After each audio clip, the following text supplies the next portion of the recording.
ठीक है, तो हम लोगों ने जो अभी तक टॉपिक पढ़ रखे हैं वो क्या पढ़ लिया, कंस्टेंट पढ़ लिया, एनर्जी पढ़ लिया, फ्रिक्शन पढ़ लिया। अब स्टार्ट करते हैं हम लोग वर्क पावर एनर्जी। हेडिंग डालिए वर्क एनर्जी एंड पावर। मैं वैसे ही नाम लिख रहा हूं जैसे हमको पढ़ना होगा, ठीक है, इसी तरीके से हम लोग पढ़ाई भी करेंगे। Work energy and power. देखिए पहले मैं आपको लिंक कराता हूं कि किस तरीके की चीजें इसमें हैं। अगर हम लोग, जैसे आप लोग अभी तो 12th के बारे में कुछ भी आइडिया भी नहीं है, इनफैक्ट हीट के बारे में भी आइडिया नहीं है, बट आप अगर आप 9th-10th के बारे में बात करें तो हीट की यूनिट तो आपको जरूर पढ़ने को मिली होगी। क्या क्या यूनिट होती है हीट की? एक कैलोरी पढ़ा होगा और एक आपने जूल पढ़ा होगा, और इन दोनों में एक रिलेशन भी पढ़ा होगा कि एक कैलोरी बराबर हमारा होता है 4.18 जूल। अरे पढ़ा है कि नहीं पढ़ा? यहां पर जब हम लोग जब हीट पढ़ेंगे तो हीट में ये तुम्हारा एक रिलेशन पढ़ाया जाता है, मैकेनिकल इक्विवेलेंट ऑफ हीट। क्या टर्म बोला मैंने? Mechanical equivalent of heat. इसका मतलब है यहां पर कि हम लोग एक रिलेशन देते हैं कि कैलोरी और जूल में क्या रिलेशन है। जो आप लोगों को रिलेशन मालूम है वो रिलेशन मतलब यहां से एक टर्म इस्तेमाल किया जाता है, वहां पर मैं आपको बताऊंगा कि किस तरीके से हमारी कोई भी हीट जो है एनर्जी में कन्वर्ट हो सकती है, एनर्जी से वर्क में जा सकती है, या वर्क एक हीट के फॉर्म में आ सकती है। हम एक एग्जांपल देते हैं, जैसे आपको वर्क के बारे में पता होगा, वर्क का फॉर्मूला हम लोगों ने क्या पढ़ रखा है 9th-10th में? क्या पढ़ रखा है? हाँ, हम लोग ये जानते हैं कि वर्क डन का फॉर्मूला अगर बोला जाए तो बोलते हैं फोर्स इनटू डिस्प्लेसमेंट। अरे पढ़ते कि नहीं पढ़ते? बट अगर साथ साथ में अगर इसे लिखा जाए तो ये भी लिख लेते हैं, क्योंकि ये दोनों डॉट प्रोडक्ट होते हैं। तो अगर वर्क डन को लिखा जाए तो हम लोग लिख लेते थे F vector dot D vector. अरे ऐसे लिखते थे कि नहीं लिखते थे? इसको हम थोड़ा और अच्छे वर्जन में देखेंगे, लेकिन इससे पहले हमें ये फॉर्मूला पता था। अरे मानते कि नहीं मानते? अब देखिए कि अगर हम लोग वर्क के बारे में बात करें तो वर्क का हम लोगों को पहले से यूनिट भी पता थी। यूनिट क्या थी? जूल। अरे क्या थी? एनर्जी की यूनिट क्या होती है? अरे जूल ही होती है। और हमारी हीट की क्या होती है? कैलोरी और जूल। अभी अगर हम लोग देखें कैलोरी और जूल मतलब यूनिट एक ही है, बट इन्होंने सिर्फ एक रिलेशन दे दिया कि इतना अगर हमारे पास जूल है तो हम इतना कैलोरी कह देंगे, लेकिन है तो एक तरीके से जूल ही। कहने का मतलब है तीनों की यूनिट एक देखी जाए तो हमारे पास जूल ही है। किस किस की? Heat, energy and work. अरे है कि नहीं है? तीनों की यूनिट क्या है? जूल। मतलब कहीं ना कहीं लिंक होगा। हीट के टर्म में अगर बात करेंगे तो हम लोग ये कहते हैं, जैसे एक मान लीजिए एक मटका है, जैसे हम लोग जो दही को फेरते हैं मट्ठा बनाते हैं। अरे जो दही से मट्ठा बनाते हैं तो कैसी सिचुएशन होती है? एक उसमें लकड़ी का क्या रहता है, जो जिससे मट्ठा जो बनता है उसे क्या बोलते हैं? मखानी अखानी जो भी बना, ठीक है। तो वो डाल लेते तो क्या करते हैं, फिर हम लोग उसे रोटेट कराते हैं, और रोटेट कराते हैं एक तरीके से हम लोग वर्किंग कर रहे हैं। जब वर्क करते हैं तो वो हीट में कन्वर्ट हो जाता है। अरे होता है कि नहीं? मेरा जो टास्क है कि दही से मट्ठा बनना वो भी काम पूरा होता है, और साथ साथ में हम जो वर्क करते हैं वो वर्क भी एक तरीके से देखा है तो मटका बाद में कैसा हो जाता है, गर्म हो जाता है कि नहीं होता है? तो हमने वर्क को एक तरीके से हीट में भी कन्वर्ट कर रखा है। तो देखिए रिलेशन है, एक फॉर्म से दूसरे फॉर्म में कन्वर्ट होता है। जैसे हम लोग और एक तरीके से देखें, जैसे कि अगर हम लोग पेट्रोल और डीजल के बारे में बात करें तो पेट्रोल डीजल अगर देखा जाए तो ये हीट है या एनर्जी है? एनर्जी या हीट है? हीट तो वो होती है जिसका टेम्परेचर मेजर किया जा सके, तो एनर्जी है, ये एनर्जी है। गाड़ी में डाला गया और गाड़ी में डालने के बाद क्या हुआ? हाँ, तो गाड़ी के डालने के बाद ये वर्क में भी कन्वर्ट हुई, और साथ साथ में ये गर्म भी होती है तो हीट भी होती है। तो एक तरीके से एनर्जी को हमने हीट और वर्क में कन्वर्ट कर लिया। अरे है कि नहीं है? हमारा टारगेट क्या ये था कि हम एनर्जी से हीट करें? कार चलाना हमारा टारगेट हीट नहीं होता है, कार चलाना होता है कि हमारी एनर्जी से वर्क में कन्वर्ट होना। बट वो ऐसा प्रोसेस है कि जो कि थर्मोडायनामिक्स के बेसिस पर बोला जाएगा आगे, कि वो कभी ऐसा पॉसिबल नहीं है कि 100% हमारा कोई भी वर्क कन्वर्ट हो सके एक हीट के फॉर्म में, या हीट कभी 100% वर्क के फॉर्म में आ सके। ये खैर अभी इस पे बात नहीं कर रहे, इतना समझ लीजिए ये कन्वर्जन है कि हम वर्क को हीट में भी कन्वर्ट कर सकते हैं और हीट को वर्क में भी कन्वर्ट कर सकते हैं, एनर्जी में। ये तीनों आपस में एक साइकिल है, कोई किसी में भी जा सकता है।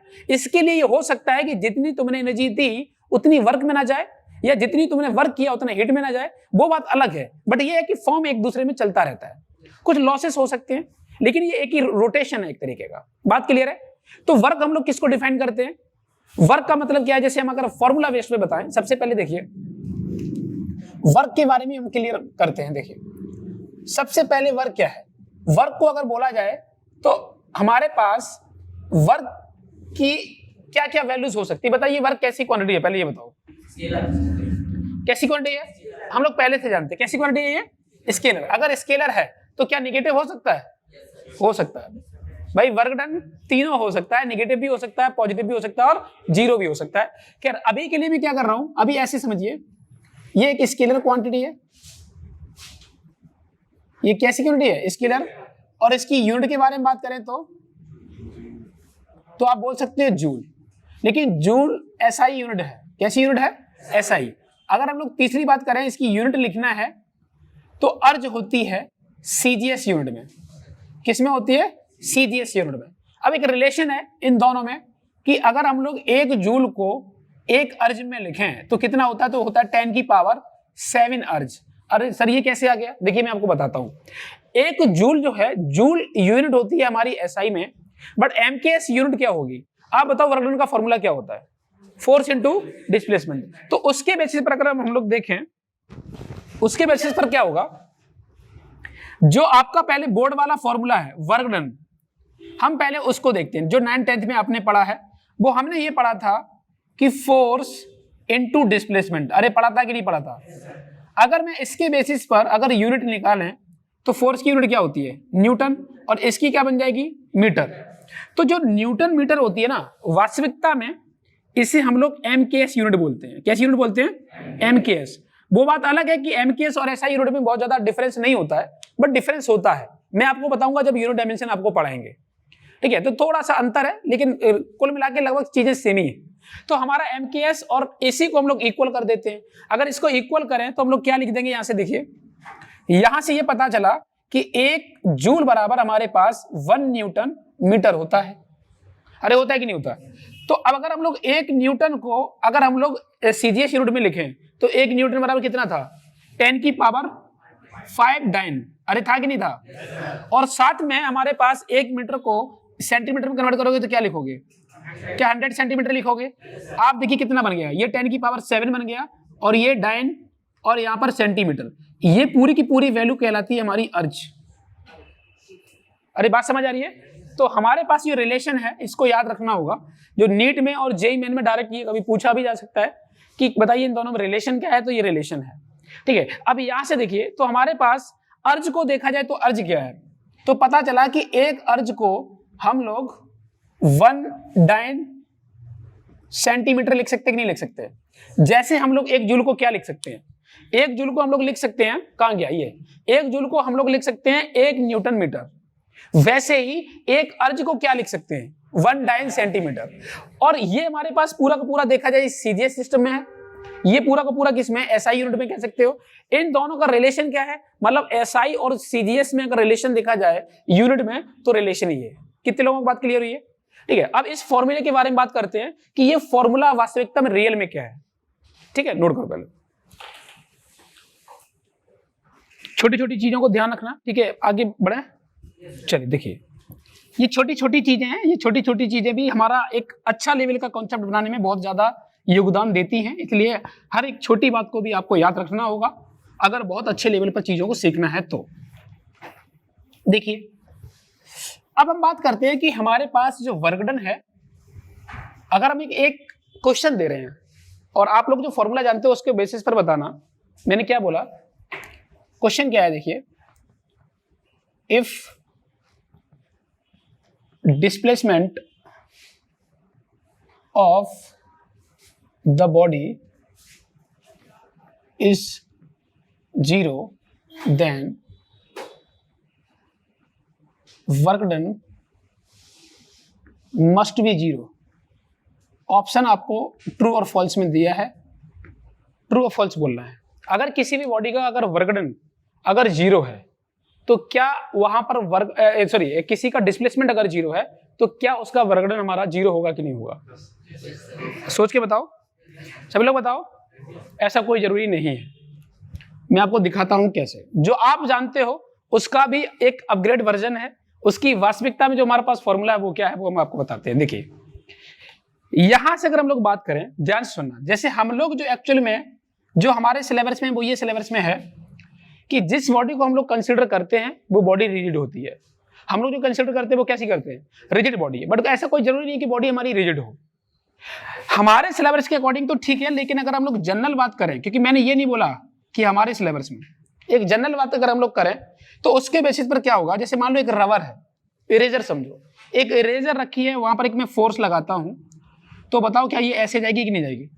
जाएगी कि नहीं जाएगी? जिस जगह पर मैंने फोर्स लगाया क्या उसका डिस्प्लेसमेंट हुआ? मैंने कह दिया ds, क्या यहाँ पर ds 0 है?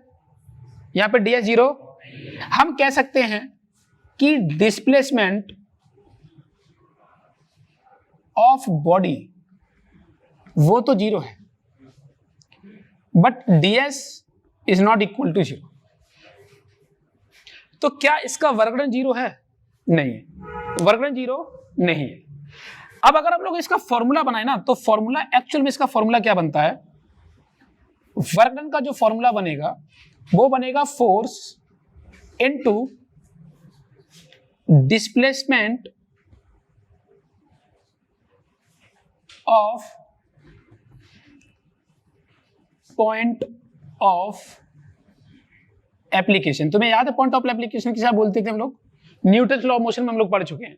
मतलब जिस जगह पर हम लोग फोर्स लगा रहे हैं उस पॉइंट का डिस्प्लेसमेंट होना हमारे लिए मस्ट है, वो डिफाइन करता है हमारा वर्गगुणन। वर्गगुणन कौन डिफाइन कर रहा है? कि जिस पॉइंट पर हम लोग फोर्स लगा रहे हैं क्या उस पॉइंट का हमारा डिस्प्लेसमेंट हुआ कि नहीं हुआ? हुआ है। अब सोचिए कि अगर ये बॉडी रिजिड होती, अगर बॉडी रिजिड होती तो ये कंप्रेस होती नहीं तुम्हारी फोर्स लगाने से, तो जो डिस्प्लेसमेंट बॉडी का होता भाई इस पॉइंट का भी होता। मान लीजिए कि एक बॉडी यहां पर रखी है और ये कंप्रेस नहीं हो रही है, तो जहां तुमने फोर्स लगाया, तो मान लीजिए बॉडी यहां से यहां चल के आई, तो सीधी सी बात है जहां पर मैंने फोर्स लगाया वो भी इतना ही चल के आया। अरे मानते कि नहीं मानते? तो हमारे रिजिड बॉडी के लिख लेना, ये नोट करके लिखना है कि रिजिड बॉडी अगर होती तो ये हमारा जो पॉइंट ऑफ एप्लीकेशन का डिस्प्लेसमेंट होता ही नहीं, तो जो होता तो इसके लिए वर्गगुणन 0 बनता। बट ये केस जनरल है कि अगर हमारे पास कोई अगर दूसरी बॉडी होती तो अगर हम लोग फोर्स लगाते तो क्या उसका जिस जगह पर फोर्स लग रहा है क्या उसका डिस्प्लेसमेंट 0 होता? तो आंसर है नहीं। तो मैं क्या बोल रहा हूं कि अगर किसी भी बॉडी का अगर डिस्प्लेसमेंट 0 है तो क्या वर्गगुणन मतलब ये तय है कि वहां पर 0 होगा? ऐसा कोई जरूरी नहीं है, एक पर्टिकुलर कंडीशन है। कितने लोगों को समझ में आया? नोट करो। कर लिया क्या? देखिए समझ में आया सभी को? चलो आगे देखो। तो हमारे लिए फॉर्मूला जो है ना वो थोड़ा हमने और उसको अपग्रेड कर दिया और इस फॉर्मूले का ही हमको यूज में लेना है, लेकिन जनरली हम लोग डिस्प्लेसमेंट बॉडी का ही कंसीडर कर लेते हैं क्योंकि रिजिड बॉडी रहती है, हमारे सिलेबस में रिजिड बॉडी है। देखिए अब मैं क्या कर रहा हूं कि अगर हम लोग यहां से बात करें कि इस जो हमने यहां पर लिखा है, क्या लिखा है कि work done is equal to F vector dot D vector. ये डी क्या है? ये डी क्या है? अरे क्या है? डिस्प्लेसमेंट। और ये एफ क्या है? फोर्स। बात क्लियर है? तो हम लोग क्या लिखेंगे यहां से? यहां से अगर हम लोग देखें तो यहां से लिखेंगे, आपको मालूम होगा अगर दो वेक्टर का अगर हम लोग डॉट लेते हैं तो क्या लिख सकते हैं? क्या एफ डी कॉस थीटा लिख सकते हैं? लिख सकते हैं। ये हमारे लिए फॉर्मूला है। अगर हम लोग इससे बात करें तो यहां से क्या क्या लिख सकते हैं वो देखिए। यहां से देखो तो सबसे पहले क्या है, मैंने क्या किया कि एक ब्लॉक लिया और उस पर एक हमारे पास एक फोर्स लगाया जा रहा है यहां से किसी भी थीटा एंगल पर, और मैंने क्या किया कि इस लोकेशन को मैंने ए माना और यहां से अगर ये ब्लॉक यहां मूव करता है किसी भी डी दूरी पर तो हम लोग किस किस फॉर्मेट में इसे लिख सकते हैं, ध्यान से देखना। ये ब्लॉक कितना चला? डी दूरी। हम अगर यहां पर बात करें तो हम लोग किस तरीके से लिख सकते हैं जरा समझना। इसका एक कंपोनेंट करो इधर, तो क्या लिखोगे अब? हमारे पास देखा जाए तो हम लोग ये देखना चाहते हैं, एक तो यही हो गया जो हमने देखा यहां पर कि फोर्स और डी दूरी के बीच में एंगल कितना है? थीटा। अरे कितना है? थीटा। तो हमने डायरेक्ट ये लिख दिया। एक तो तरीका ये है, इसको आप लोग लिख सकते हो केस 1 और केस 2 में क्या कर सकते हैं? केस 2 मैंने क्या बोला कि आप इस फोर्स का कंपोनेंट इसके अलोंग कर दो। भाई हमारे पास ये फोर्स है, इसका कंपोनेंट इधर करोगे तो क्या आएगा? अरे कितना आएगा? F cos theta. और एक ऊपर जाएगा वो क्या होगा? F sine theta. क्या एफ साइन थीटा इसको डिस्प्लेसमेंट में कोई योगदान दे रहा है? नहीं कर रहा है। जो कौन सा योगदान कर रहा है? F cos theta. तो एफ कॉस थीटा और डी के बीच में एंगल कितना होगा? भाई एफ कॉस थीटा ये हो गया और डी भी इधर है, इन दोनों के बीच में एंगल क्या है?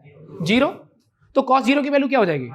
1। हमने क्या लिखा जरा देखो, मैंने लिखा यहां से work done is equal to F cos theta into D और इनके बीच में एंगल कितना है?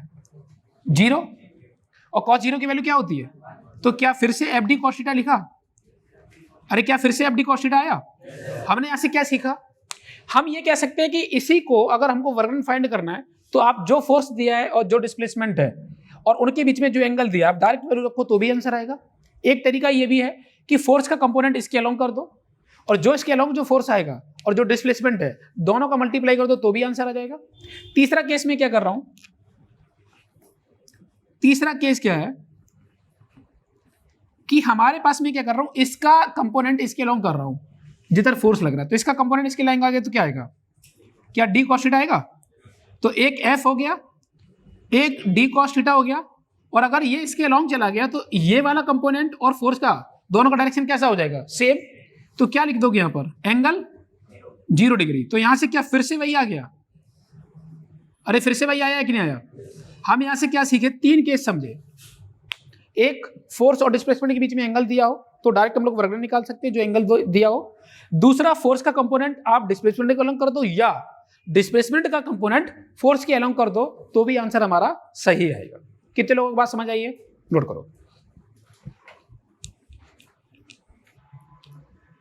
कर लिया, चलिए जरा देखिए कितने लोग जानते हैं सिस्टम और सराउंडिंग क्या होता है। सब लोग जानते हैं सिस्टम सराउंडिंग क्या होता है।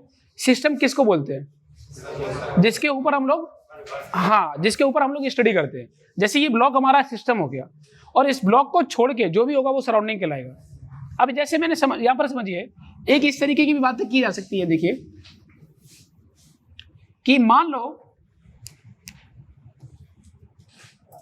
कि यहां पर एक ब्लॉक है जिसका मास m है और यहां पर एक पर्सन है जो कि इस पर एक फोर्स लगा रहा है। तो हमें मालूम है कि अगर ये मैन ने इस ब्लॉक पर एक फोर्स लगाया तो हम ये भी जानते हैं कि ब्लॉक भी मैन पर उतना ही फोर्स लगाएगा, लेकिन इक्वल और अपोजिट, इसको बोलते हैं हम इक्वल एंड अपोजिट रिएक्शन। अरे है कि नहीं है। तो जितना फोर्स इस मैन ने इस ब्लॉक पर लगाया क्या उतना ही ये लगाएगा। और एक बात और है कि अगर ये ब्लॉक इतना लगाएगा तो ये कंफर्म है कि ये आगे की तरफ चलेगा। अरे मानते कि नहीं मानते, अगर मैन धक्का देगा तो चलेगा ही चलेगा। तो अब है क्या, जरा समझिए कि अगर हम वर्क डन अगर जो मैन के द्वारा लगाया जा रहा है इस ब्लॉक पर वो वर्क डन पॉजिटिव होगा या नेगेटिव होगा, पॉजिटिव। और जो ब्लॉक मैन के ऊपर लगाता है उसके द्वारा वर्क डन क्या होगा, नेगेटिव। नेगेटिव क्यों होगा, क्योंकि ये वाला फोर्स और यहाँ पर डिस्प्लेसमेंट का दोनों के बीच में एंगल कितना आ रहा है, 0 डिग्री। और अगर इस फोर्स के जो रिएक्शन वाला फोर्स है और जो हमारे पास डिस्प्लेसमेंट हो रहा है इन दोनों के बीच में एंगल कितना है, 180। और cos 180 की वैल्यू कितनी होती है, -1। और cos 0 की वैल्यू 1 और cos 90 की वैल्यू 0 है ना। तो ये सारी बातें हैं, एक चीज इसको भी नोट कर सकते हो।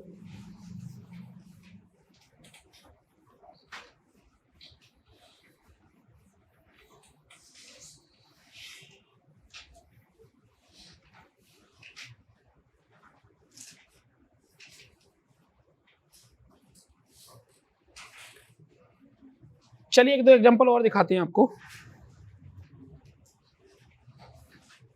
देखिए इन दोनों से समझ में आया कि पॉजिटिव भी हो सकता है और निगेटिव भी हो सकता है। अगर मैं 0 के बारे में बात करें तो 0 बहुत जगह पर हो सकता है। कैसे, जैसे समझिए कि एक पेंडुलम है, एक रस्सी पर एक बॉब बंधा हुआ है, इसको आप यहां से रिलीज कर दो तो ये क्या करेगा, अरे ऐसा करेगा कि नहीं करेगा। अब जब ऐसा करेगा तो रस्सी का डायरेक्शन हमेशा किधर होगा, जो सर्कुलर ट्रैक है उसके परपेंडिकुलर। अरे होगा कि नहीं होगा। तो अगर हम लोग जनरल बात करें, एक पेंडुलम को हम लोगों ने यहां से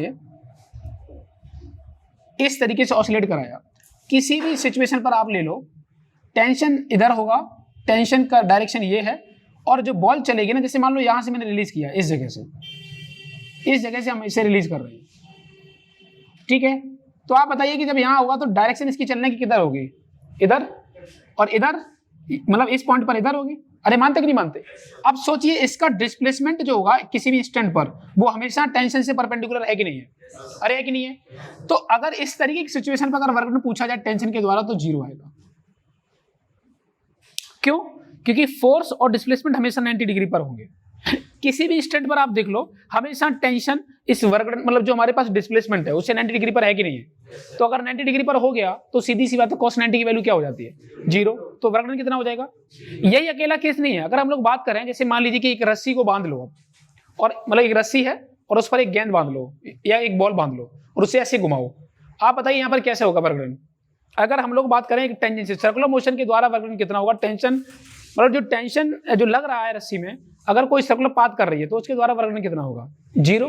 क्यों, क्योंकि जब सर्कुलर पाथ करेगी तो फिर से सिचुएशन यही वाली है, सर्कल ही वाली है।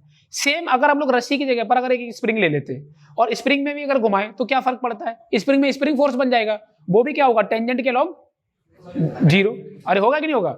सेम अगर हम लोग यहाँ पर इलेक्ट्रोस्टैटिक फोर्स ले लें, जैसे हम लोग अगर बात करें न्यूक्लियर फिजिक्स के बारे में, तो न्यूक्लियर फिजिक्स के बारे में बात करें, वहां पर क्या होता है कि एक न्यूक्लियस के अराउंड, न्यूक्लियर फिजिक्स मतलब पूरा का पूरा आप कह सकते हो मॉडर्न फिजिक्स कह सकते हो, तो मॉडर्न फिजिक्स में एटॉमिक स्ट्रक्चर के बारे में बात करें तो उसमें क्या है, उसमें एक होता है कि हमारे पास एक न्यूक्लियस है और न्यूक्लियस में इलेक्ट्रॉन चारों तरफ रिवॉल्व करता है। अब अगर इलेक्ट्रॉन रिवॉल्व करेगा तो वहां पर अगर पूछा जाए कि जो इलेक्ट्रोस्टैटिक फोर्स लग रहा है, इलेक्ट्रोस्टैटिक फोर्स किसके बीच में लगेगा, एक न्यूक्लियस और इलेक्ट्रॉन के बीच में, तो अगर वो अगर सर्कुलर पाथ कर रहा है तो उसके द्वारा भी क्या हो जाएगा, 0। जितनी बॉडी अगर सर्कुलर पाथ कर रही है, मतलब कोई बॉडी अगर सर्कुलर पाथ कर रही है, उसमें जो सेंटर की तरफ फोर्स लगेगा वो उसके द्वारा कार्य हमेशा क्या होने वाला है, 0। वैसे ही ग्रेविटेशन फोर्स में भी अगर कोई बॉडी अगर किसी सर्कल में घूम रही है किसी भी ऑब्जेक्ट के अराउंड, जैसे अगर हम लोग बात करें सन के अराउंड अर्थ घूमती है, अरे करती कि नहीं करती, तो उसमें क्या होगा, अगर उसमें अगर बात करें ग्रेविटेशन फोर्स हमेशा टुवर्ड्स सेंटर लगेगा, और अगर सर्कल में कोई बॉडी घूमेगी तो हमेशा टेंजेंट पर लगेगा। तो जितनी भी बॉडी अगर सर्कुलर पाथ करती है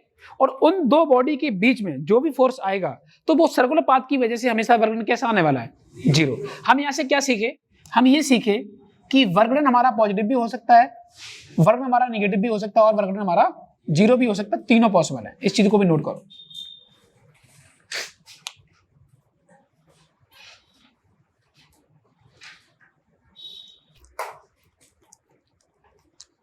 चलिए हेडिंग डालिए, अब बेसिक बातें होंगी वर्क के ऊपर। अब हेडिंग डालिए, जो पूरी कहानी होने वाली है 2-3 लेक्चर में, लिखिए क्वेश्चंस ऑन वर्क। ठीक है, शुरुआत करते हैं किस किस तरीके से क्वेश्चन बन सकते हैं इसमें। देखिए यहां से अगर हम लोग बात करें,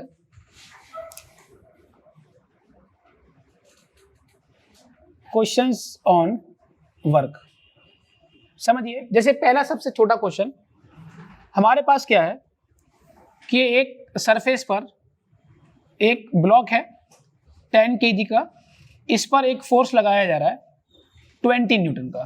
ठीक है, तो मुझे एक बात बताओ कि इस पे कितने फोर्स लग रहे हैं। सबसे पहले फोर्स बताओ, 2। Very good. कौन कौन से, नॉर्मल और ग्रेविटी कहां गया,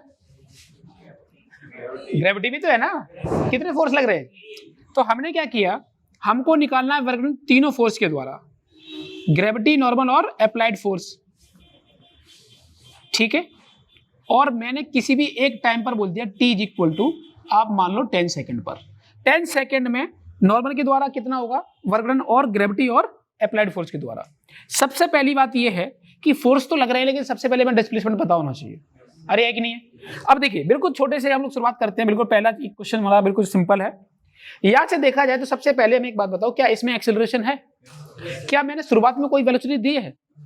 अगर एक चीज और ध्यान रखना कि क्वेश्चन में बहुत ऐसे क्वेश्चन मिलेंगे जिस पर आपको इसी तरीके का फिगर मिलेगा। फिगर ऐसा मिलता है तो आपको शुरुआत का टाइम नहीं बताएगा और शुरुआत की वेलोसिटी नहीं बताएगा। बहुत क्वेश्चन ऐसे मिलेंगे, और अगर ऐसा क्वेश्चन में नहीं दिया है तो आप क्या मानोगे कि टी की वैल्यू क्या होगी शुरुआत की, 0, और शुरुआत की वेलोसिटी भी क्या होगी। और बहुत सारे क्वेश्चन आपको ऐसे भी मिलेंगे जिसमें बताएगा कि t इक्वल टू 0 पर एक ब्लॉक की वेलोसिटी हमारे पास 0 थी और यार रेस्ट पर रखा था हमने, वहां पर एक फोर्स लगाया 20 न्यूटन का और जिसका मास था 10 kg। तो बताइए कि 10 सेकंड बाद इन तीनों के द्वारा फोर्स के द्वारा वर्गुणन क्या होगा। इस तरीके के भी क्वेश्चन मिल सकते हैं। तो जैसा क्वेश्चन मैंने आपको बता दिया ऐसा आपको देखने को मिलेगा। अब देखिए यहां से अगर हम लोग करें तो हमें मालूम है कि यहाँ पर अप्लाइड फोर्स कितना है 20। तो क्या हम एम ए के बराबर लिखना चाहिए, और ये कितना होगा m इसका 10 इंटू ए। तो देखा जाए हमारे पास वास्तविकता में ए की वैल्यू कितनी आ गई 2 मीटर पर सेकंड स्क्वायर। क्या ये एक्सेलरेशन कांस्टेंट है, क्या एक्सेलरेशन कांस्टेंट है। और अगर एक्सेलरेशन कांस्टेंट है तो एक चीज और पूछना चाहता हूं मैं कि बताइए जो ब्लॉक चल रहा है वो किस पाथ को फॉलो कर रहा है, स्ट्रेट लाइन। स्ट्रेट लाइन को हम लोग 1D भी बोलते हैं। अरे स्ट्रेट लाइन को क्या बोलते हैं 1D। तो 1D कह सकते हैं और साथ में एक्सेलरेशन कांस्टेंट है तो क्या इक्वेशन ऑफ मोशन यूज कर सकते हैं। तो हम लोग क्या चाहते हैं कि डिस्प्लेसमेंट किसी तरीके से आ जाए, हमारा टारगेट सिर्फ ये है। तो हमने क्या किया कि यहां से लिखा कि s बराबर ut plus half et square, इसकी शुरुआत की वेलोसिटी हाफ इंटू 2 इंटू और t की वैल्यू कितनी है, यहां से डिस्प्लेसमेंट कितना हो गया 100। अच्छा ये तो हमारे पास हो गया डिस्प्लेसमेंट और फोर्स हमें पता है तीनों। अब देखिए अगर वर्क डन बाई नॉर्मल पूछे तो मुझे बताओ कि डिस्प्लेसमेंट तो आपका ऐसे होगा इस डायरेक्शन में, अरे होगा कि नहीं होगा, और नॉर्मल और ग्रेविटी इसके परपेंडिकुलर लग रहे हैं, तो नॉर्मल और ग्रेविटी के द्वारा हमारे पास जो वर्क डन होगा वो क्या आएगा, 0। सिर्फ आएगा हमारे पास अप्लाइड फोर्स के द्वारा। क्या मानते कि नहीं मानते? हमने लिखा इसके द्वारा भी 0 है और इसके द्वारा ग्रेविटी के द्वारा भी 0 है, इन दो के 0 है। तो अगर हम work done by applied force निकालें तो अप्लाइड फोर्स और डिस्प्लेसमेंट के बीच में एंगल कितना है? भाई फोर्स भी इधर लग रहा है और डिस्प्लेसमेंट भी इधर है, तो एंगल कितना है? तो आप क्या डायरेक्ट लिख सकता हूं F इंटू एस? तो मैंने लिखा F इंटू एस, ठीक है, और आप cos 0 भी लिख सकते हो, ठीक है। अब यहां पर वैल्यू कितनी है? 20 और डिस्प्लेसमेंट और इसकी वैल्यू तो क्या 2000 जूल आया, खत्म हो गया। बस इस तरीके से आपको निकालना था। कितने लोगों को समझ आया? नोट करो। कर लिया क्या? अगला क्वेश्चन करो। यहां पर म्यू की वैल्यू दे रहा हूं मैं 0.1। अब यहां पर क्या एक फ्रिक्शन फोर्स भी आएगा, तो work done by friction force भी निकालो। अब 4 फोर्स हो गए और यही सेम टाइम। ट्राई करिए, देखिए सबसे पहली बात यह है कि इसका अगर हम लोग FR मैक्स निकालें तो म्यू इंटू एन करोगे 0.1, एन की वैल्यू कितनी है 100, तो फ्रिक्शन फोर्स की वैल्यू कितनी आ गई? अगर हम लोग यहाँ से FBD देखें 10 kg वाले की, तो कितना फोर्स लगा रहे 20, और रोकने वाला कितना है 10, तो क्या चलेगा? चलेगा। अब यहाँ से एक्सेलरेशन लिखोगे तो कैसे लिखते हैं? 20 माइनस का 10 इज इक्वल टू 10 इंटू ए। यहाँ से हमारे पास ए की वैल्यू 1 मीटर पर सेकेंड स्क्वायर आ गई। तो जो एक्सेलरेशन पीछे हमारा 2 आ रहा था, अब ये 1 आ गया है। यहाँ से अगर हम लोग देखें तो डिस्प्लेसमेंट निकालते हैं, फिर से स्ट्रेट पाथ पर चलेगी और एक्सेलरेशन कांस्टेंट है, तो हम इक्वेशन ऑफ मोशन लगा सकते हैं, इसलिए हमने सेकंड इक्वेशन लगाई है। तो सेकंड इक्वेशन से हमारे पास ए की वैल्यू यहाँ पर हाफ इंटू ए की वैल्यू 1, और यहाँ से हो जाएगा 10 स्क्वायर। क्या यहाँ पर 50 मीटर आएगा? 50 मीटर के बेसिस पर फिर से जो डिस्प्लेसमेंट होगा वो इधर ही होगा। अरे होगा कि नहीं होगा? वर्क डन बाई नॉर्मल क्या होगा? 0। वर्क डन बाई ग्रेविटी क्या होगा? 0। Work done by applied force क्या होगा? तो आप बोलोगे सर FD cos 0। cos 0 की वैल्यू यहाँ से 1 हो जाएगी। F की वैल्यू कितनी दी है 20, डिस्प्लेसमेंट कितना आया 50, और इंटू 1, तो यह कितना हो गया 1000 हमारे पास जूल आ गया अप्लाइड फोर्स के द्वारा वर्क डन। अगर हम लोग फ्रिक्शन फोर्स के द्वारा देखें तो आप बताओ friction force into displacement into cos की वैल्यू क्या हो जाएगी 180। यहां से फ्रिक्शन फोर्स की वैल्यू कितनी दी है 10, इंटू डी की वैल्यू कितनी है 50, इंटू -1, तो क्या -500 जूल आ गया। कितने लोग ये आ रहा था? Very good. अगला क्वेश्चन देखो। अब मैं क्या कर रहा हूं कि जो हमारे पास फोर्स है वो मैं इस तरीके से ना देखे, एक एंगल पर दे रहा हूं, और ये वैल्यू हमारे पास है मान लीजिए 100 न्यूटन, यहां से 37 डिग्री पर, और मैं यहां पर फ्रैक्शन भी दे रहा हूं 0.1 दिया है। एक साथ ही सब क्वेश्चन करो, ट्राई करो।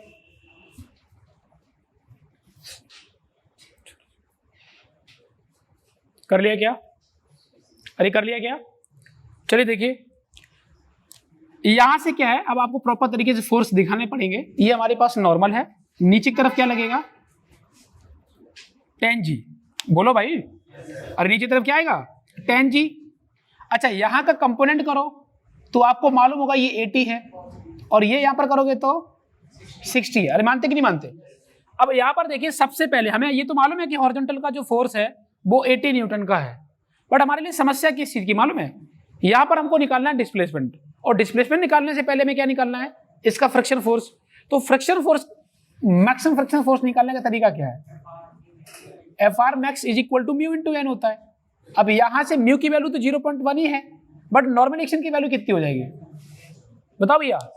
तो आप लिखोगे यहां पर n + 60 इज इक्वल टू 100, तो n की वैल्यू कितनी हो गई 40। अरे कितनी हो गई? यहां से FR मैक्स की वैल्यू क्या बन गई 4 न्यूटन। अरे कितना बन गया? अब आपको करना क्या समझिए कि हमको एक्सेलरेशन फाइंड करना है। तो यहां पर हमने FBD बनाई, और FBD बनाई 10 kg के, इस पर लगने वाला जो फोर्स है वो 18 न्यूटन का, इसको रोकने वाला है 4, और एक्सेलरेशन हमारे पास a, तो हमने लिखा 80 माइनस का 4 इज इक्वल टू 10 इंटू ए।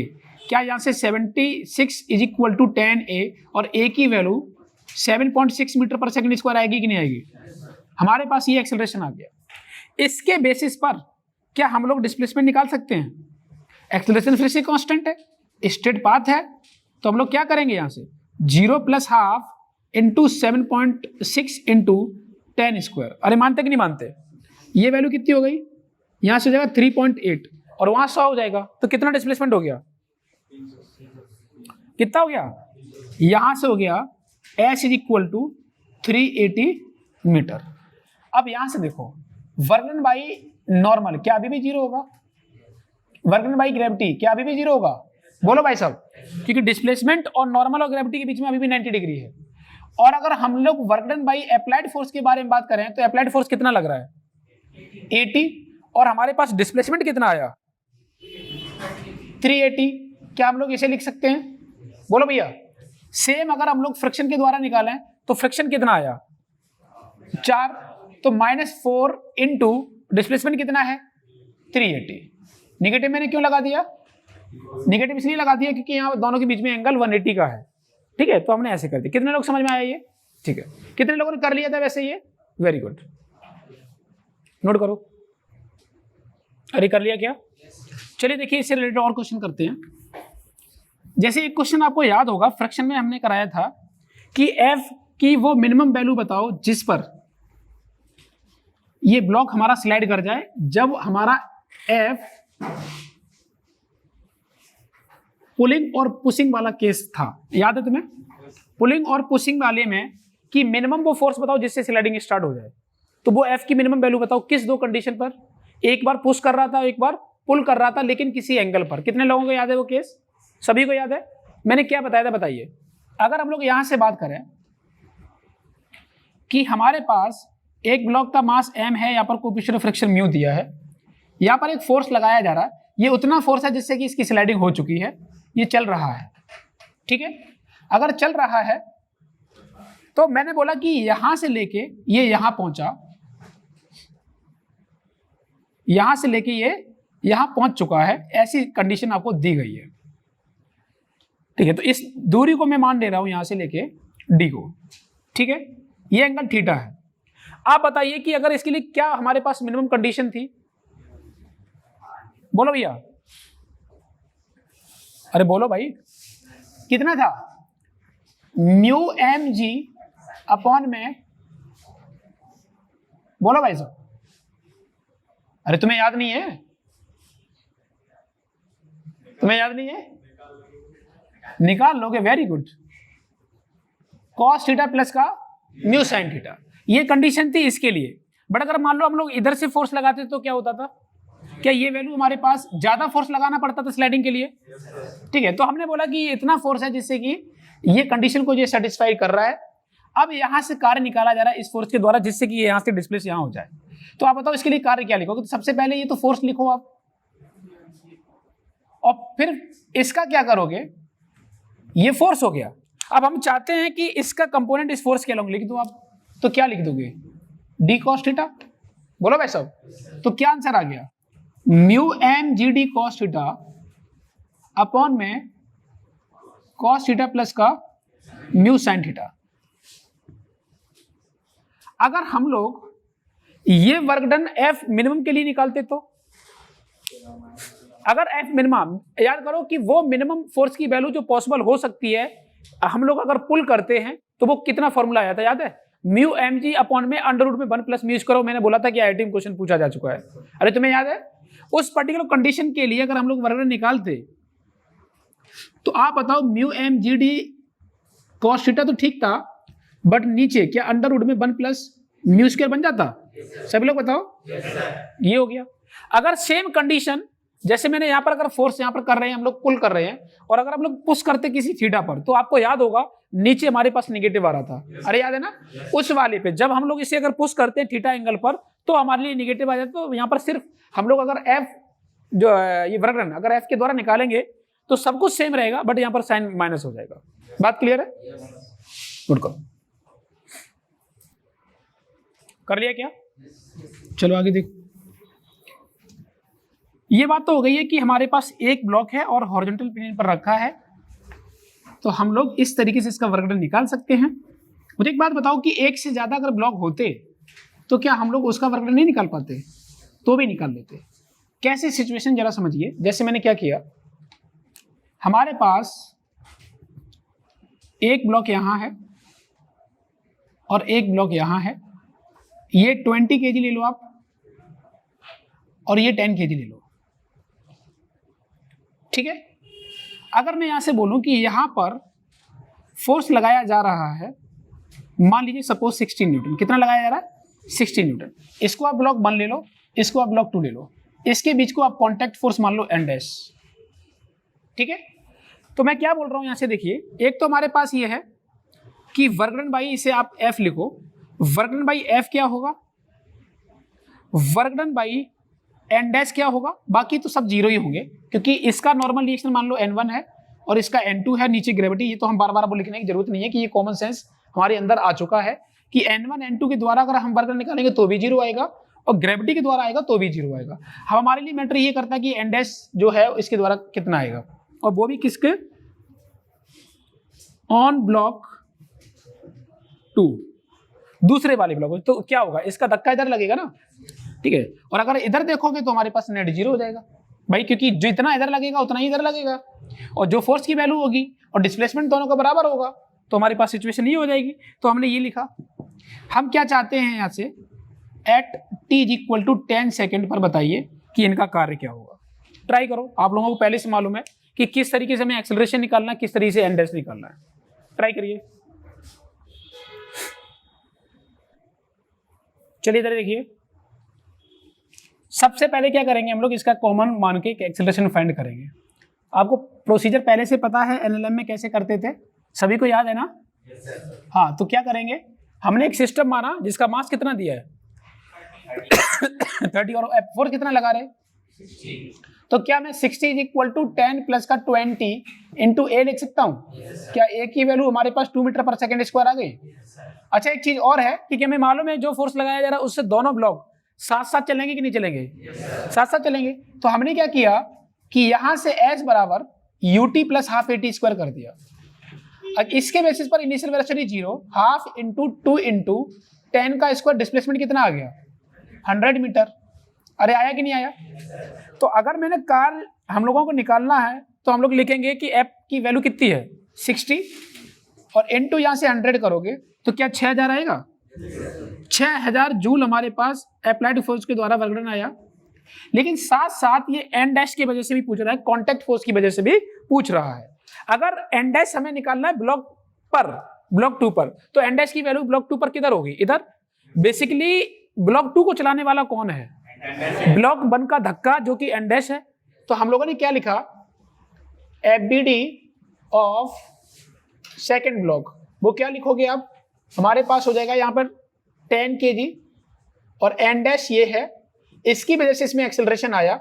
हम लोग पहले से जानते हैं कि ए की वैल्यू जो है वो हमारे पास कितनी दी है 2, तो यहां से एन डैश की वैल्यू कितनी हो गई 20 न्यूटन। कितनी हो गई? और 20 न्यूटन की जो डायरेक्शन, मतलब जो एन डैश की वैल्यू की डायरेक्शन है वो किधर है? इस डायरेक्शन में। डिस्प्लेसमेंट किधर है? इधर। इन दोनों के बीच में एंगल कितना है? तो यहां से हम लोग लिखेंगे, तो यहां से क्या लिखेंगे, work done by N dash is equal to 20 into कितना लेंगे 100, तो कितना हो गया 2000 जूल। बात क्लियर है? ये हमारे पास आ गया। अरे ठीक है ना? ठीक है। यहां से देखिए, यहां से अगर मैं आपको क्वेश्चन दे तो देखिए किस किस तरीके से ये क्वेश्चन किए जा सकते हैं। और देखो वही हम सारे केस लेके आ रहे हैं एनएलएम वाले। अगर सारा केस एनएलएम वाला लेके आए, कैसा एनएलएम वाला? मैंने बोला कि यहां से हॉरिजॉन्टल से 37 डिग्री पर ये हमारे पास 100 न्यूटन का फोर्स लगाया जा रहा है, तो क्या ये कर लोगे? कोई अंतर नहीं है, क्योंकि वर्टिकल वाला जो कंपोनेंट आएगा ना उसकी वजह से तो जीरो ही आना है। वर्टिकल वाले का काम कब आता है? जब नीचे फ्रिक्शन दिया हो, और फ्रिक्शन इसमें है नहीं, तो जो भी हॉरिजॉन्टल वाला होगा वो तो फिर दोबारा से वैसे ही केस कर लेंगे। इसे नोट करो। कर लिया? देखिए इधर देखो, ये होमवर्क है आपका, ठीक है। यहां से और देखो, इन दोनों के नीचे मैंने एक कॉमन यहाँ पर कोएफिशिएंट ऑफ फ्रिक्शन दे दिया, वो दे दिया 0.2। तो क्या इसे कर लोगे अब? इसे भी कर लोगे, ठीक है, इसे भी करना, यही क्वेश्चन दोबारा से फिर से है।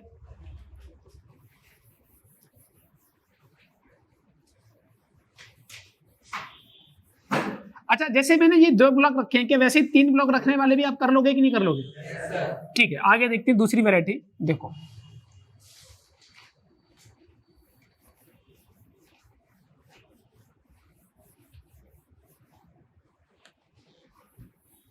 जैसे कि अब मैं बात कर रहा हूं इंक्लाइन प्लेन के लिए। देखिए एक हमारे पास इस तरीके से वेज है, एंगल थीटा दिया है, यहां पर एक ब्लॉक है एम मास का। ध्यान रखना कि वेज हमारा जब तक हम ना बोलें तब तक वेज को हमें कैसा मानना है? फिक्स, ठीक है। तो ये वेज हमारा फिक्स है, इसकी हाइट h है और यहां से ये ब्लॉक यहां चल रहा है। तो बताओ कार्य कितना है और किसके द्वारा कार्य निकलवा रहा हूं मैं? 2 की वजह से। एक हमें कार्य निकालना है वर्क डन बाई नॉर्मल और एक वर्क डन बाई ग्रेविटी, क्योंकि और तो कोई यहां पर फोर्स नहीं है। और ये कहां तक के लिए है? A to B। आप इसे कह सकते हो A और इसे कह सकते हो आप B। Body moves from A to B। Try करिए, चलिए देखिए। सबसे पहले मुझे ये बताओ, हम इसको 2 तरीके से कर सकते हैं। देखिए समझना, एक तो हमारे पास क्या है, हमने इसको L मान लिया, मान लो ये हमारे पास L है। कितना है? L। हमारे पास L गिवन है क्या? नहीं, ये हम लोग मान रहे हैं। गिवन क्या है? H। एक तरीका ये कि आप H के टर्म में आंसर को लिखो, क्योंकि इसका डिस्प्लेसमेंट निकालने के लिए हम लोग क्या कर सकते हैं, यहां से देखिए, क्या मैं यहां से साइन थीटा लिख सकता हूं? Sine theta is equal to h y, और L की वैल्यू अगर निकालनी है तो एच वाई साइन थीटा या फिर एच कोसेक थीटा। अरे मानते कि नहीं मानते? ये तो डिस्प्लेसमेंट हुआ। अच्छा, अब अगर हम लोग बात करें तो ग्रेविटी का जो हमारे पास डायरेक्शन है वो डाउनवर्ड है। इसके 2 कंपोनेंट, एक इधर और एक इधर। आप चाहो तो ऐसे कर सकते हो, साथ में इसका डिस्प्लेसमेंट का डायरेक्शन किधर है, ये, इसके बीच में ये एंगल कितना आएगा? आप बोलोगे सर 90 माइनस थीटा।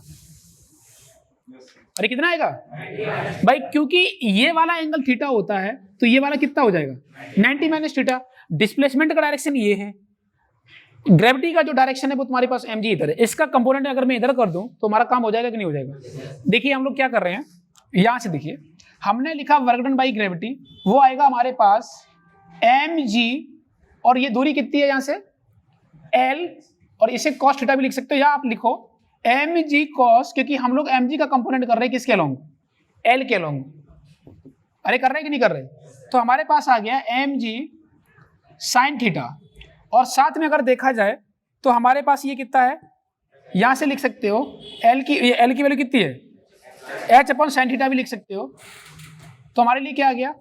हमारे लिए वैल्यू आ गई mg h। ठीक है, एक तो तरीका ये है। और अगर मान लो कि h के टर्म में ना लिखना होता, देखो करो पहले इसे करो, तुम बता रहे हो। इसमें अगर नॉर्मल के द्वारा अगर वर्क डन निकाला जाएगा तो क्या आएगा? वो तो 0 आएगा, क्योंकि डिस्प्लेसमेंट ऐसे और नॉर्मल ऐसे, तो ये दोनों के बीच में एंगल कितना है? 90। तो आप अगर वर्क डन बाई नॉर्मल निकालोगे तो वो तो 0 ही आएगा। ठीक है, फटाफट नोट करो। चलिए देखिए, अब मैं ये कह रहा हूं इसी क्वेश्चन में मुझे h गिवन नहीं है, मान लीजिए h भी नहीं दे रहा हूं मैं, और सिर्फ टाइम दिया जा रहा है। तो यहां से लेके यहां पहुंचने में टाइम t, और शुरुआत कर रहा है t इज इक्वल टू 0 से। h गिवन नहीं है। एक बात और ध्यान रखना कि अगर h गिवन हो ना तो आपको ये सब करने की जरूरत नहीं है। अगर वर्क डन बाई ग्रेविटी बोला जाए तो जितनी हाइट है उतने से मल्टीप्लाई कर दो। आप सोचो, ग्रेविटी के द्वारा ये चला ऐसे है, हमने लिखा सब ऐसे, और जो हाइट दिया था उसी से मल्टीप्लाई कर दिया, डिस्प्लेसमेंट h कर दिया। ग्रेविटी वास्तविकता में डिस्प्लेसमेंट कितना है? यहां से लेके यहां h।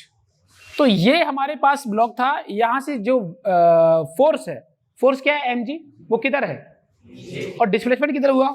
नीचे, क्योंकि इस पॉइंट को देखा जाए तो ग्राउंड पे छुआ तो कितना गया नीचे, h, तो डिस्प्लेसमेंट की भी डायरेक्शन h नीचे ही है और mg भी नीचे ही है, दोनों के बीच में एंगल कितना हो गया 0, डिस्प्लेसमेंट कितना है h और फोर्स कितना है, तो वर्क डन बाई ग्रेविटी क्या हो गया mg। ये याद रखना होगा आपको इस तरीके से, ठीक है। बट अगर मान लो h ना दिया हो तो कैसे करोगे वो देखो।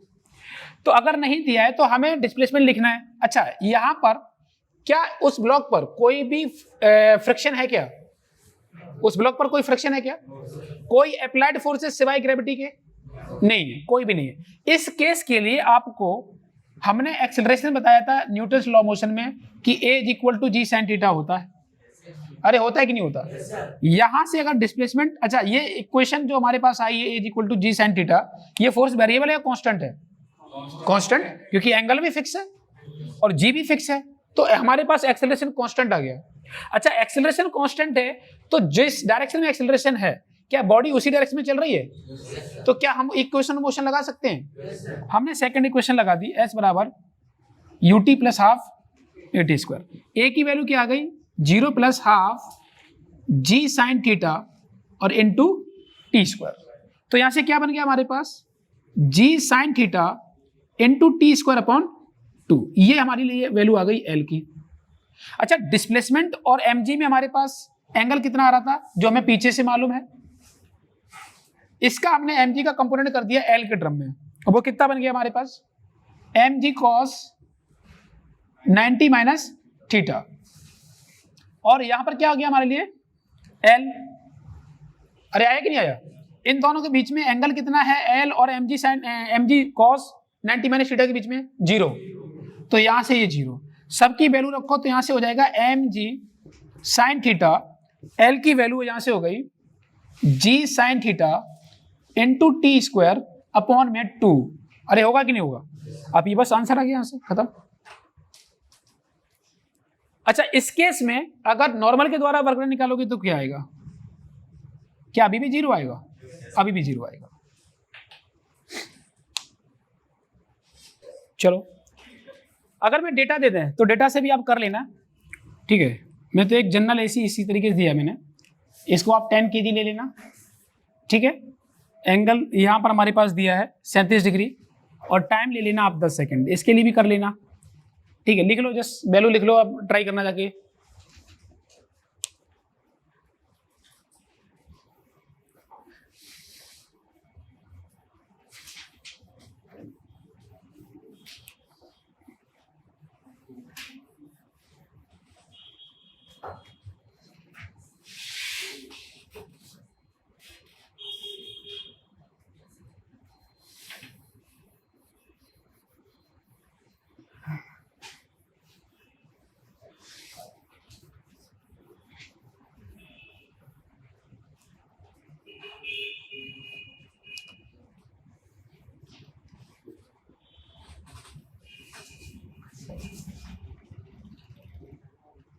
मान लो कि एक ब्लॉक यहां था,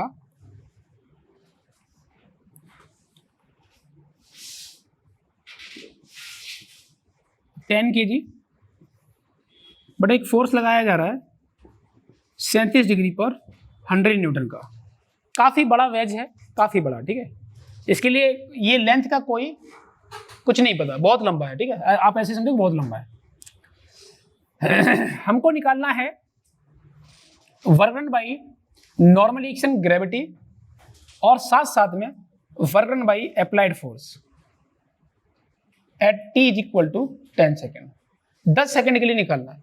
तो सबसे पहले कितने लोग ये कर लेंगे, पहले ये बताओ कितने लोग कर लेंगे, ठीक है। इसे ट्राई करना, मैं आपको हिंट दे रहा हूँ, इसका एक कंपोनेंट करो इसके अलोंग, एक नॉर्मल आएगा, नॉर्मल की वजह से तो 0 आना ही है वर्क डन। इसका जो कंपोनेंट आएगा वो जाएगा 80 और इसका जो कंपोनेंट आएगा वो आएगा 60। अरे आएगा कि नहीं आएगा, डिफरेंस कितना मिला 20 का। तो आप क्या लिखोगे, applied force 20 is equal to 10 into a, acceleration कितना आ गया 2, पाथ कैसा है इसका स्ट्रेट लाइन, एक्सेलरेशन कैसा है कांस्टेंट, आप क्या एस बराबर UT plus half A D square लिख सकते हो, उससे डिस्प्लेसमेंट निकाल लोगे। उसके द्वारा आपने जो फोर्स का कंपोनेंट लिखा 80 इंटू डिस्प्लेसमेंट जो 10 सेकंड में आएगा उसका मल्टीप्लाई कर दो, तो क्या फोर्स के द्वारा वर्क डन आ गया। सेम नॉर्मल के द्वारा वर्क डन 0 और ग्रेविटी के द्वारा तुम्हारे पास नीचे 100 न्यूटन का होगा, बट चूंकि इधर चल रहा है तो ये एंगल हमारे पास कितना होगा 53 और इधर कितना हो जाएगा 180 माइनस 53, तो कितना आ जाएगा? हाँ, तो 137। तो उसमें क्या है, आप cos 137 के लिए सॉल्व कर लेना, कोई बहुत बड़ी बात है। कितने लोग कर लेंगे इसे? ठीक है, अगला क्वेश्चन देखो।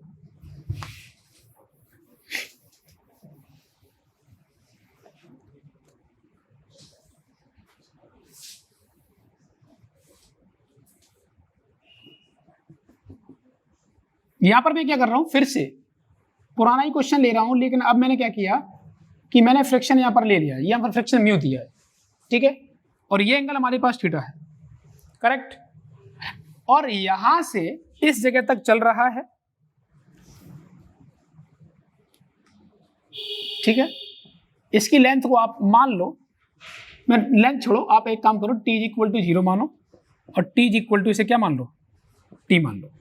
यहां से लेके यहां तक पहुंचने के लिए हमको ये निकालना है नॉर्मल के द्वारा और इसके द्वारा, from move from A to B, इसे आप ए ले लो, इसे आप बी ले लो। देखिए कुछ नहीं है इसमें, अगर इस केस में भी अगर हाइट दी होती और फ्रिक्शन भी दिया होता तो वर्क डन बाई ग्रेविटी क्या अभी भी mgh ही आता, बिल्कुल आता, उसे कोई फर्क नहीं पड़ता कि यहाँ पर ग्रेविटी दी है या नहीं दी है, या तो स्मूथ है या तो हमारा फ्रिक्शन दिया है, इसे कोई फर्क।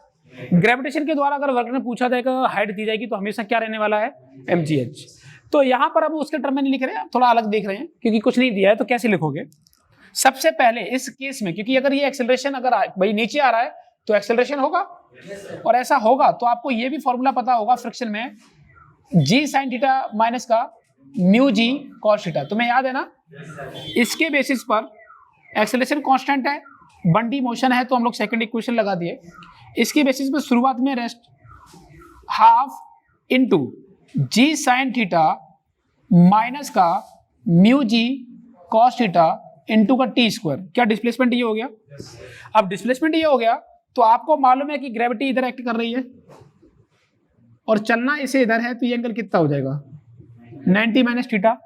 आपने कार्य क्या लिखा, कार्य ग्रेविटी के द्वारा लिखोगे तो आपने लिखा कि mg cos 90 माइनस थीटा और इनटू, आप इसे कह सकते हो यहां से लेके यहां तक की दूरी को l, तो आपने लिखा l, यहां से आ जाएगा mg sin थीटा, और ये आ जाएगा आपके पास हाफ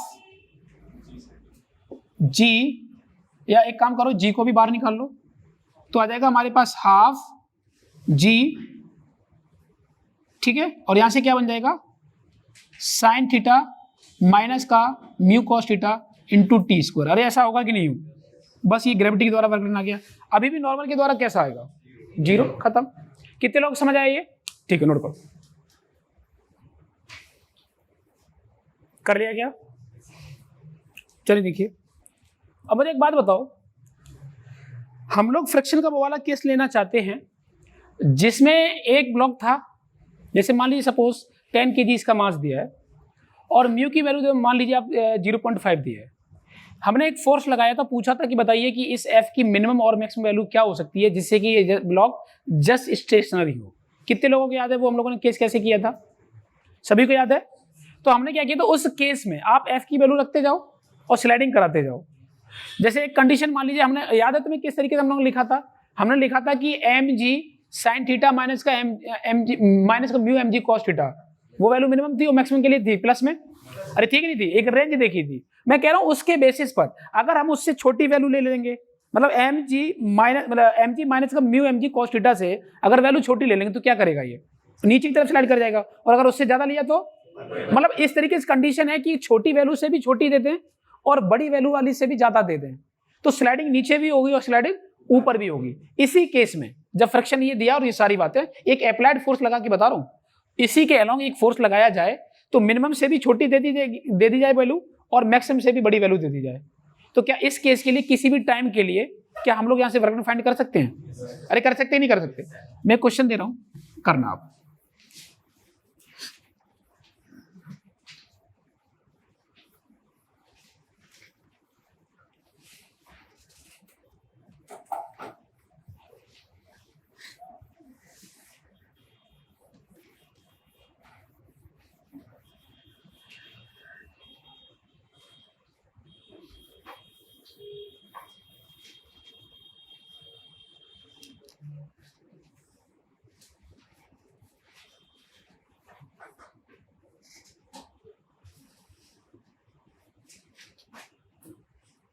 वेज काफी बड़ा है, 10 kg, 0.5,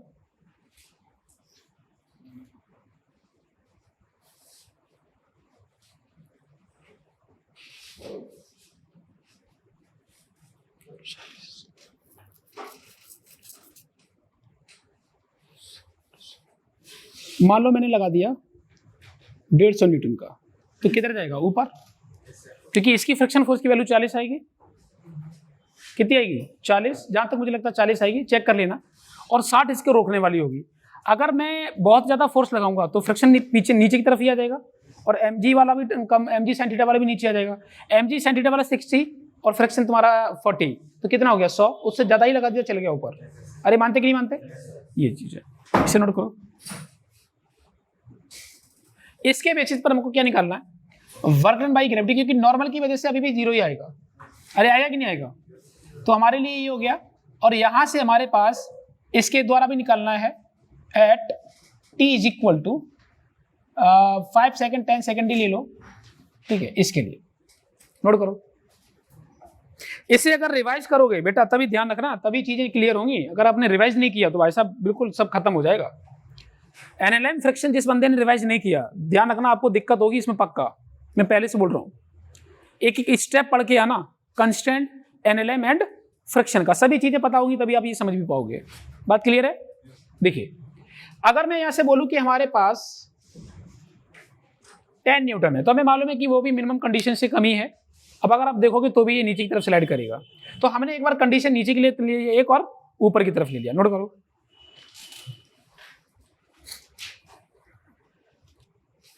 एक और देखो, मान लीजिए यहां से 53 डिग्री पर 200 न्यूटन का एक फोर्स लगाया जा रहा है, ठीक है। इसकी वैल्यू को कर दिया मैंने 0.2।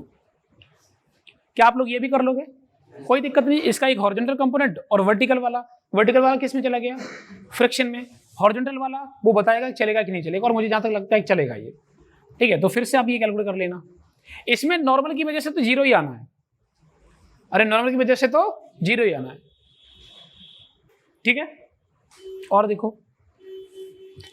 अगर हम लोग 2 ब्लॉक वाला ले लें, इस पर याद करो, इंक्लाइन प्लेन पर 2 ब्लॉक, कितने लोगों को याद है? इंक्लाइन प्लेन पर 2 ब्लॉक। तो बेटा इसमें मैंने क्या बताया था आपको? 3 कंडीशन बताई थी, तुम्हें शायद याद हो। क्या बताई थी? कि इन दोनों के बीच में ये μ1 और ये μ2। कैसी कैसी कहानी? अगर तुम्हें याद हो, μ1 हमारे पास मान लीजिए ज्यादा है, μ2 कम है, तो इनके बीच में कॉन्टेक्ट फोर्स आएगा, दोनों साथ साथ चलेंगे। मैंने ये कंडीशन दे दी, दोनों साथ साथ चल रहे हैं, लेकिन काफी बड़ा ये हमारे पास वेज की ये साइड है, तो बहुत ज्यादा बड़ी है, तो टाइम दे दिया मैंने t इज इक्वल टू किसी भी t टाइम पर। और शुरुआत कर रहा है मान लीजिए चलना, इसे रिलीज कर रहे हैं, रिलीज फ्रॉम रेस्ट। तो चलना स्टार्ट करेंगे तो एक कॉमन एक्सेलरेशन आएगा। वो कॉमन एक्सेलरेशन आपको पहले से मालूम क्या आने वाला है? g sin theta minus mu G cos theta. तुम्हें याद है ना? ये बताया था मैंने पीछे, सभी को याद है ना? तो वो हमारे पास आ गया यहाँ पर एक्सेलरेशन। तो डिस्प्लेसमेंट कितना निकाल लोगे? आप लिख लोगे half g sin theta minus mu G cos theta into T, इसको डिस्प्लेसमेंट आ गया। फोर्स कितना होगा आपको मालूम है? जो भी इसका पूरा का पूरा देखा जाए तो हमारे पास इस ब्लॉक के लिए और इस ब्लॉक के लिए, अगर एक सिस्टम माने, इंडिविजुअल भी देखोगे तो भी वही आने वाला है, सिस्टम का देखोगे तो भी वही आने वाला है। अब इंडिविजुअल का देखोगे तो क्या लिखोगे? m1 g, और उनके बीच में ये एंगल क्या हो जाएगा? 90 माइनस थीटा। तो क्या लिख दोगे? m1 g sin थीटा, एक तरीके से हो जाएगा। और वो डिस्प्लेसमेंट जो हमने निकाला, तो क्या पुराना वाला रिजल्ट आएगा? पुराना ही वाला आएगा। बट एक इसमें एक एक्स्ट्रा और है कि हमारे पास ये कॉन्टैक्ट फोर्स आएगा एन डैश, इसके द्वारा भी आप कार्य निकालना, क्योंकि इसकी वजह से तो 0 ही आएगा। आपको इसका एक्स्ट्रा और निकालना, ठीक है। नोट करो। और जी के लिए आप इन दोनों का निकालना है इंडिविजुअल। ये सारे केस पहले ही से कर चुके हैं, इसलिए इस पर कोई बहुत ज्यादा बात नहीं करेंगे, आपको मालूम तो पहले से ही है। बस हमको सिर्फ यहाँ पे डिस्प्लेसमेंट निकालना है बस।